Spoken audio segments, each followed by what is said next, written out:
शुरू करो, डालो बुनियाद, घर महल नजर आएगा।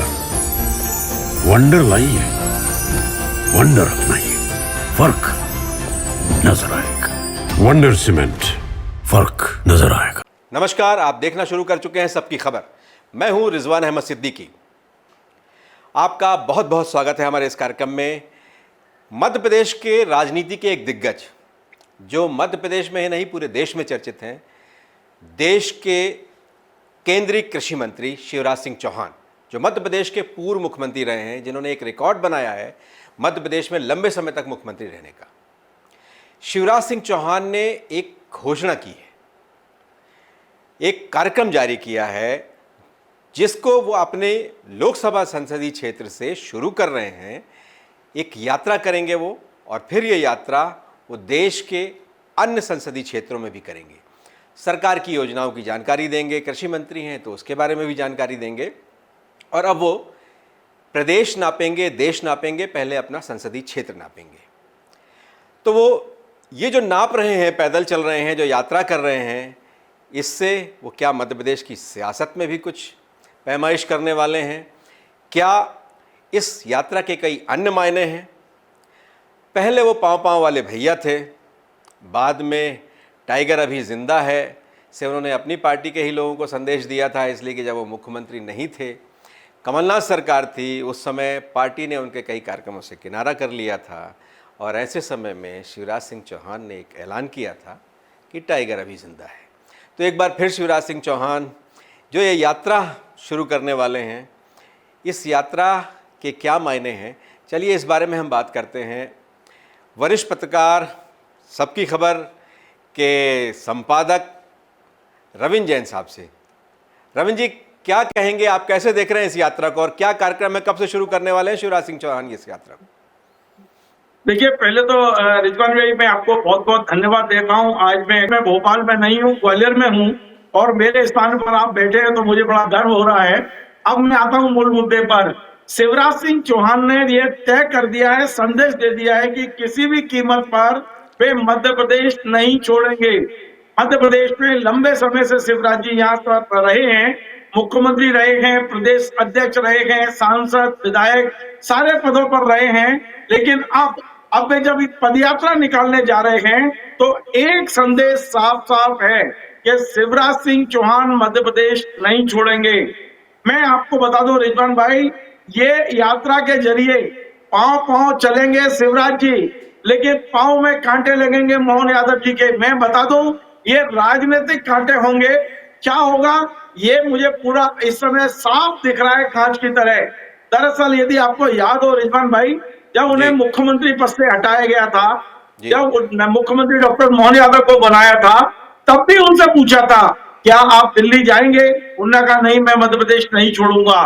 लेकिन उन्हें सांसद बनाया, दिल्ली में केंद्रीय मंत्री बना दिया, लेकिन इसके बाद भी वे मध्य प्रदेश छोड़ने को तैयार नहीं है। आपने देखा, उन्होंने एनेक्सी के नाम से 2 बंगले अलॉट कराए भोपाल में, उन दोनों बंगलों को एक किया और एक बड़ा राजनीतिक मुकाम और एक ठिकाना राजनीति का, जिसे उन्होंने मामा का घर नाम दिया है, जिसके दरवाजे लोगों के लिए खोल दिए गए हैं। अब आप सोचिए, यदि मध्य प्रदेश के पूर्व मुख्यमंत्री इतना एक्टिव रहेंगे तो मौजूदा मुख्यमंत्री को कितना संकट आ सकता है। अब मैं आपको बताऊं, 1990 में ले चलता हूं आपको रिजवान भाई। 1990 में तो मध्य प्रदेश के बड़े भारी नेता जो शिवराज जी के गुरु थे, सुंदरलाल पटवा, जब सुंदरलाल पटवा थे, शिवराज जी ने 1990 में पैदल यात्रा निकाला था नसरुल्लाहगंज, बुधनी और वो पूरे क्षेत्र में। बड़े बड़े नेता उनकी यात्रा में शामिल हुए थे। मुझे अच्छी तरह याद है, विधायक बनने के बाद जब वो पहली बार विधानसभा में आए थे तो सबसे ज्यादा खतरा किसने महसूस किया? उस समय के मुख्यमंत्री सुंदरलाल पटवा को लगा ये युवा है, इसकी बात लोग सुनते हैं। और पटवा जी ने एक बड़ा षड्यंत्र रचा और अटल बिहारी वाजपेयी से लखनऊ और विदिशा से चुनाव जीते थे लोकसभा का। उन्होंने विदिशा से इस्तीफा दिलवाया उनको, अटल जी को कहा आप लखनऊ जाइए, जबकि अटल जी मध्य प्रदेश के रहने वाले थे। और उस विदिशा सीट पर शिवराज सिंह चौहान को चुनाव लड़वाया गया। शिवराज सिंह चौहान को मध्य प्रदेश से हटाने की पहला काम यदि किसी ने किया वो शिवराज जी के गुरु सुंदरलाल पटवा जी ने किया। अब शिवराज जी एक बार पैर जमा चुके हैं, मध्य प्रदेश में उनका बहुत बड़ा राजनीतिक आधार बन चुका है और अब कोई कुछ भी कर ले, दिल्ली में कुछ भी दे दो, राष्ट्रीय अध्यक्ष भी बना दो, तब भी शिवराज सिंह चौहान मध्य प्रदेश छोड़ने को तैयार नहीं है। अब मैं एक चीज और आपको बताना चाहता हूँ, थोड़ा सा मेरा जवाब लंबा हो जाएगा जी बहुत जरूरी है। शिवराज सिंह चौहान ये पदयात्रा क्यों निकाल रहे हैं? 25 तारीख से प्रतिदिन 25 किलोमीटर वो यात्रा करेंगे, तो ये यात्रा का उद्देश्य क्या है? जहां तक मेरी जानकारी है, शिवराज सिंह चौहान पिछले 20 साल तक मुख्यमंत्री रहने के दौरान उन्होंने जो टीम बनाई थी, उन्होंने अपना एक पूरा के पूरा आधार तैयार किया था, उनके काम नहीं हो रहे हैं मध्य प्रदेश में। तमाम अधिकारी शिवराज जी के पास जाते हैं, कार्यकर्ता शिवराज जी के पास जाते हैं, शिवराज जी मिलते हैं लोगों से, और जब काम नहीं हो रहे हैं तो वो मध्य प्रदेश में सक्रिय होना चाहते हैं। मध्य प्रदेश में ये संदेश देने की कोशिश कर रहे हैं, टाइगर अभी जिंदा है। आपने खुद ही बोला टाइगर अभी जिंदा है, तो आप ये मान के चलें कि शिवराज जी की इस यात्रा के राजनीतिक मायने बहुत हैं और मोहन यादव जी इसे लेकर दिल्ली जा सकते हैं। मेरी जानकारी तो ये है कि आज रात में वो दिल्ली में ही सोएंगे, कल दिल्ली में नेताओं से उनकी मुलाकात है, तो निश्चित तौर पर ये मामला राजनीतिक तौर पर नहीं, भारतीय जनता पार्टी के लिए भी अंदरूनी तौर पर ये बहुत बड़ी राजनीति है। शिवराज जी मानने को तैयार नहीं है और मध्य प्रदेश छोड़ने को तैयार नहीं है। जी बिल्कुल रविंद्र जी, टाइगर अभी जिंदा पर ही चलते हैं, एक बार फिर वहाँ चलते हैं। 2018 में जब जनता ने शिवराज सिंह सरकार की सरकार नहीं बनाई, उनके नेतृत्व को खारिज कर दिया और पार्टी अध्यक्ष राकेश सिंह थे, लेकिन शिवराज सिंह बिना पार्टी की सलाह के अपने मन से कई कार्यक्रम बनाते थे। पूर्व मुख्यमंत्री थे, जनता में उनका एक प्रभाव है, एक लंबा कार्यक्षेत्र भी है उनका, कार्यकर्ताओं में भी उनकी स्वीकार्यता है और वो जगह जगह जाने लगे, कई तरह के कार्यक्रम करने लगे, मीडिया से भी इंटरेक्शन उनका लगातार जारी था। उनके उन कार्यक्रमों से पार्टी ने एक तरह से किनारा किया था, लेकिन तब उन्हें यह कहना पड़ा था कि टाइगर अभी जिंदा है।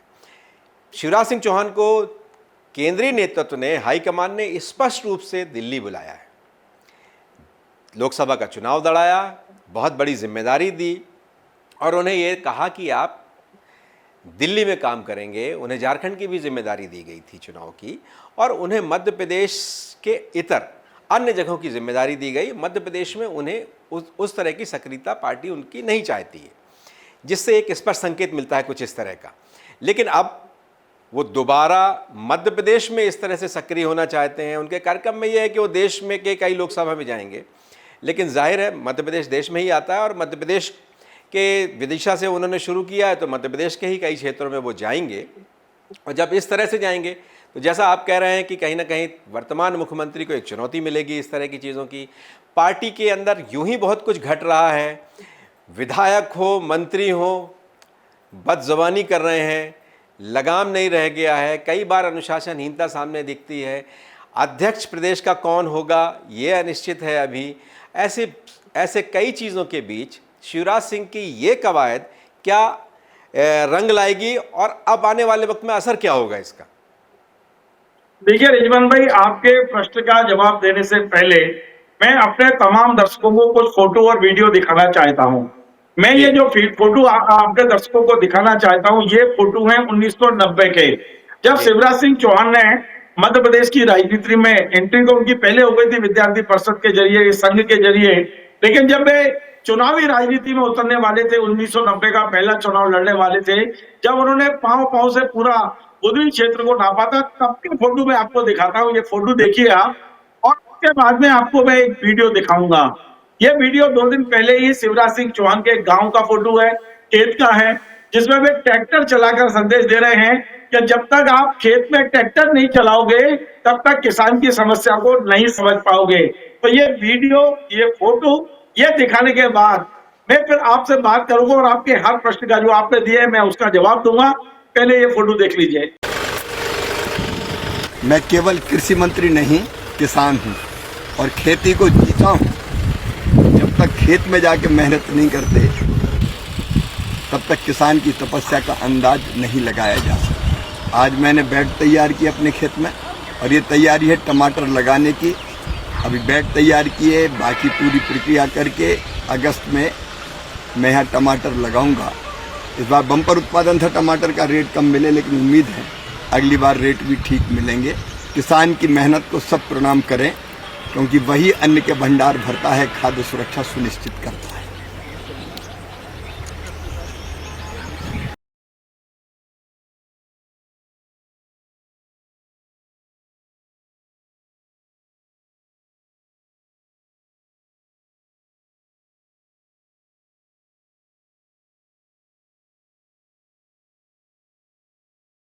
देखिए, बिल्कुल अब मैंने अपने तमाम वो दर्शकों को फोटो वो दिखाए, नौजवान वीडियो शिवराज, घनी काली मूछें उनकी, और उस दौर में वो एक अलग तरह का तेवर था उनका।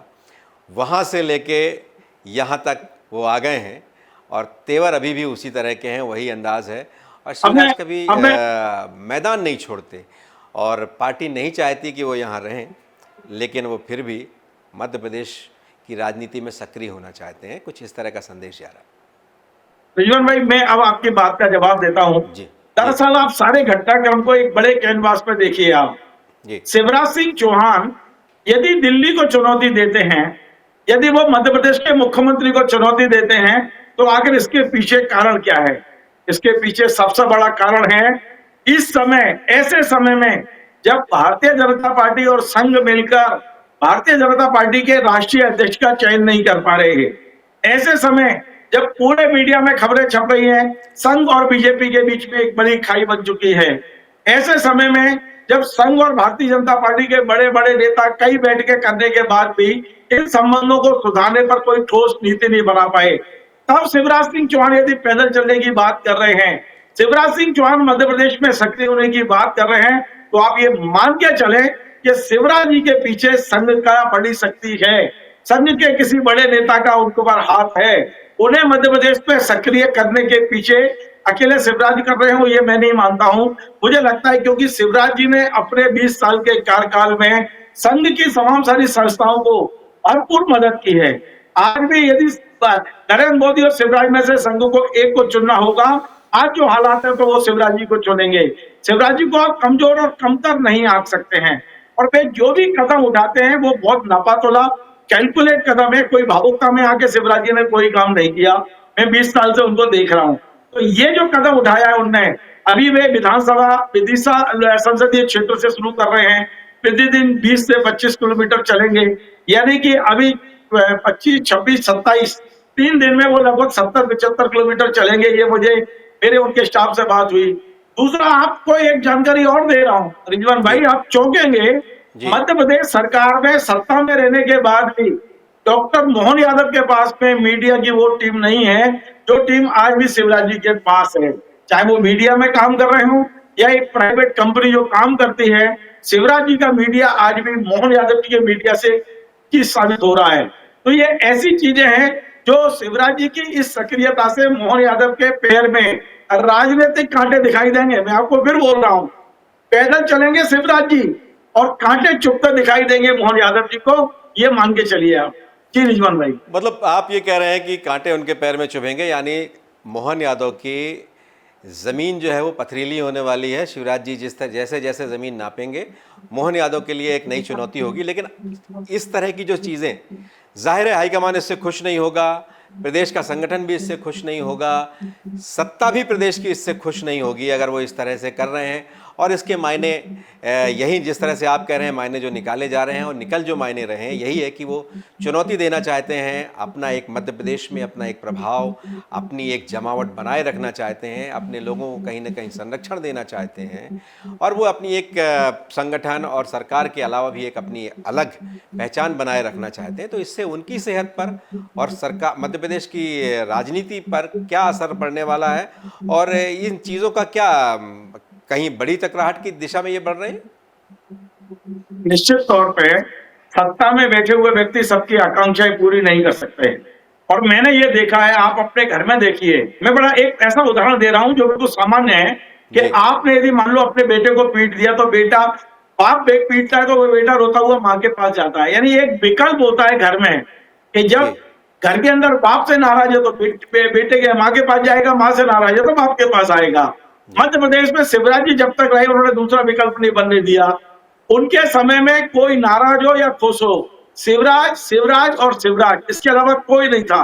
लेकिन मध्य प्रदेश में अब मोहन यादव की जगह शिवराज जी दूसरे विकल्प के रूप में खड़े हो रहे हैं। आप समझना जो मैं कह रहा हूं बड़ी गंभीर बात है कि अब जो लोग सत्ता से नाराज होंगे, मोहन यादव जी से नाराज होंगे, वो शिवराज जी का दामन थामेंगे, ये मान के चलिए।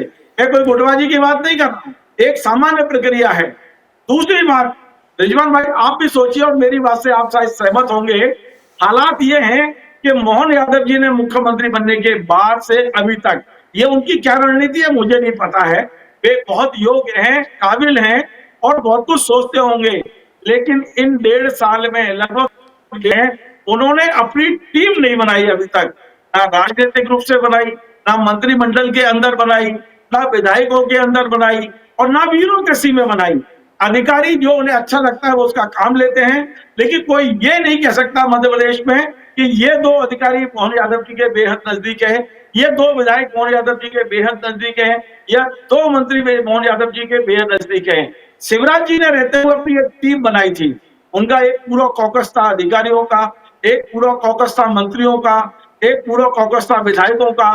तो ये मोहन यादव क्यों नहीं कर पा रहे हैं मुझे नहीं पता है, लेकिन इतना तय मान लीजिएगा कि शिवराज जी की सक्रियता एक बहुत दूरगामी परिणाम है और उन्हें कहीं ना कहीं से कोई संदेश है, जिसे ये केवल जैसे आप कहते हैं ना कि तालाब में कंकड़ फेंक के उसकी लहरें गिनी जाती हैं। शिवराज जी मध्य प्रदेश में 70, 80, 90 किलोमीटर 3 दिन में, फिर अगले सप्ताह फिर 3 दिन, फिर अगले सप्ताह 3 दिन, ये पैदल यात्रा करके एक तरह से मध्य प्रदेश के भारतीय जनता पार्टी के अंदर का राजनीतिक माहौल को टटोलने की कोशिश करेंगे। आप समझिए जो मैं कह रहा हूं, और उसके अनुसार दिल्ली तक खबरें जाएंगी। जी, जिस तरह से मोहन यादव भी लगातार दौरे करते हैं, लगातार सक्रिय बने रहते हैं, उन्होंने कई ऐसी चीज़ें, कई नई चीज़ें भी की हैं, उन्होंने कई इनोवेशन भी किए हैं, निर्णय बहुत तेज़ी से लेते हैं, बहुत जल्दी जल्दी लेते हैं। शिवराज जी के दौर में निर्णय लेने में बहुत देरी होती थी कई बार। मोहन यादव ने अपने आप को शिवराज सिंह से इतर एक नए व्यक्ति के तौर पर, नए प्रधानमंत्री के तौर पर मध्य प्रदेश में स्थापित भी किया है। ये नहीं लगता है कि वो शिवराज सिंह की किसी चीज़ में नकल करते हैं, अगर सिवाय जो दौरे वो बहुत अधिक शिवराज सिंह की तरह ही कर रहे हैं, उसको अगर उस बात की तुलना आपस में हो सकती है, लेकिन बाकी सारी चीज़ों में मोहन यादव ने अपनी एक अलग लकीर खींची है। और अभी मोहन यादव चीज़ों को जमा रहे हैं, आगे बढ़ा रहे हैं, इसलिए कि बहुत उनको वक्त भी नहीं मिला है। तो क्या लगता है कि ऐसे समय में शिवराज सिंह का ये जो कदम है उसको हाईकमान सख्ती से रोकेगा, या फिर अभी मध्य प्रदेश में जैसे कोई मंत्री कुछ कहने लगता है, कोई विधायक कुछ कहने लगता है, इस तरह के और सर्कस शुरू होने वाले हैं? देखिए रिजवान भाई, आप अखबारों में पढ़ रहे हो, टीवी पे देख रहे हो, सोशल मीडिया पर देख रहे हो, संघ और भाजपा के बीच जो टकराव है, संघ ने जिस तरह का निर्णय लिया है, जैसा हमने अभी पत्रिका में पढ़ा कि वे अब प्रचारक अपने मन से नहीं भेजेंगे, अति आवश्यक होने पर प्रचारक जाएंगे। आप समझना सब चीजों को। ऐसे समय में शिवराज जी का इस तरह की यात्रा निकालना ये एक बहुत बड़ा संदेश है। निश्चित तौर पे दिल्ली में बैठा हुआ जो नेतृत्व है वो नहीं चाहेंगे कि मोहन यादव के लिए कोई परेशानी हो।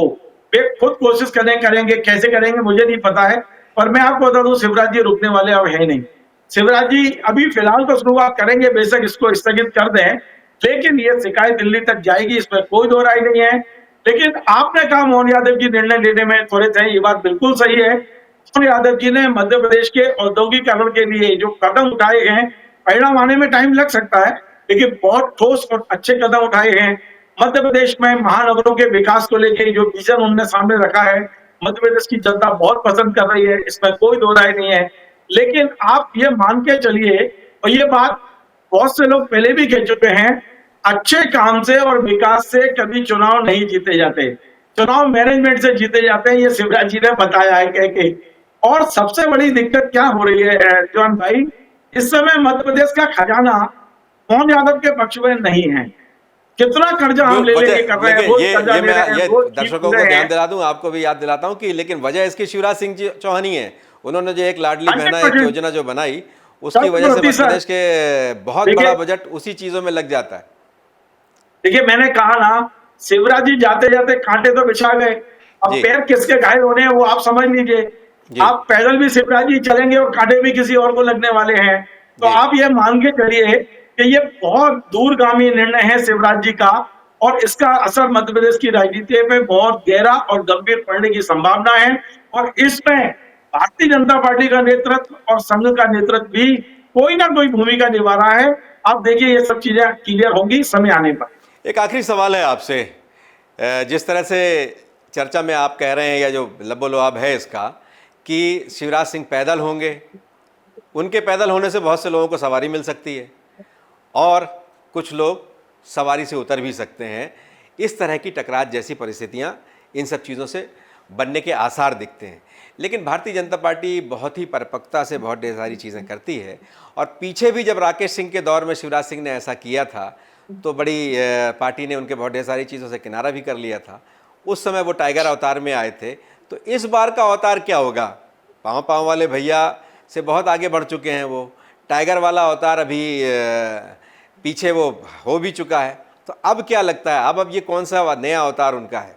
शिवराज जी सह और मात वाला अवतार, मुझे लगता है सह और मात वाले खेल में जी परिपक्व होंगे। वो बहुत बड़ा अपने जीवन का एक बहुत बड़ा गेम खेलने जा रहे हैं। आप देखिए इसके बड़े दूरगामी परिणाम होंगे। मैं इस सारे में इतना ही कह सकता हूँ। अब शिवराज जी के मुंह से उस समय क्या निकल जाए, हो सकता है वे कुछ ऐसा स्टेटमेंट दे दें जैसे उन्होंने कह दिया कि जब सिंधिया जी आए थे तो हमको एक विभीषण मिल गया। तो शिवराज जी का भरोसा नहीं कि वो इस यात्रा में कौन सा देंगे। मैं उसकी भविष्यवाणी नहीं कर सकता हूँ। इतना कह सकता हूँ कि शिवराज अकेले नहीं है। शिवराज के पीछे संघ के किन्हीं बड़े नेताओं का हाथ जरूर मुझे दिखाई देता है, उनकी पीठ पर हाथ दिखाई देता है। जी रविंद्र भाई, बहुत बहुत धन्यवाद, आपने बहुत महत्वपूर्ण विषय पर जानकारी दी। तो मध्य प्रदेश में आने वाले वक्त में कुछ नए तरह के सियासी कार्रवाइयाँ, गतिविधियाँ दिखेंगी और एक वर्तमान मुख्यमंत्री और पूर्व मुख्यमंत्री इस यात्रा को दोनों किस तरह से लेते हैं, दोनों के बीच में इन यात्राओं को लेकर कोई समन्वय होता है या शय और मात का खेल होता है, राजनीतिक बिसात किस ढंग से बिछाई जा रही है, किसके लिए बिछाई जा रही है, आने वाला वक्त इसका कैसा होगा। और हाईकमान का पूरी तरह से वरदहस्त और संरक्षण है मध्य प्रदेश के मुख्यमंत्री को, जो उन्होंने संदेश भी दिया है। प्रधानमंत्री मध्य प्रदेश का दौरा कर चुके हैं, मध्य प्रदेश में रात्रि विश्राम भी कर चुके हैं। केंद्रीय गृह मंत्री अमित शाह भी लगातार मध्य प्रदेश के संपर्क में हैं, मध्य प्रदेश का दौरा करते हैं। राष्ट्रपति भी मध्य प्रदेश में आई हैं। अभी फिर इस मई महीने में प्रधानमंत्री मध्य प्रदेश में आने वाले हैं, भोपाल में एक बड़ा कार्यक्रम करने वाले हैं। मुख्यमंत्री से उनकी जिस तरह से लगातार संपर्क संवाद है, मुख्यमंत्री को जिस तरह से उनका आशीर्वाद है, तो आने वाले वक्त में मध्य प्रदेश की राजनीति किस करवट बैठती है और मध्य प्रदेश की राजनीति में क्या घटता है, क्या होता है, और मध्य प्रदेश की इस यात्रा से किसकी लाइन लंबी होती है, किसकी लाइन छोटी होती है और क्या होने वाला है इस यात्रा के बाद। इस यात्रा की अभी घोषणा ही हुई है, अभी शुरू नहीं हुई है। इसकी शुरुआत कहाँ से होगी और इसका अंत कहाँ होगा, इस पर सबकी निगाह होगी। हमारे इस कार्यक्रम में बस इतना ही। अगर आपको हमारा ये कार्यक्रम पसंद आए तो इसे आप लाइक कीजिए, शेयर कीजिए और हमारे इस चैनल को सब्सक्राइब अवश्य कीजिए।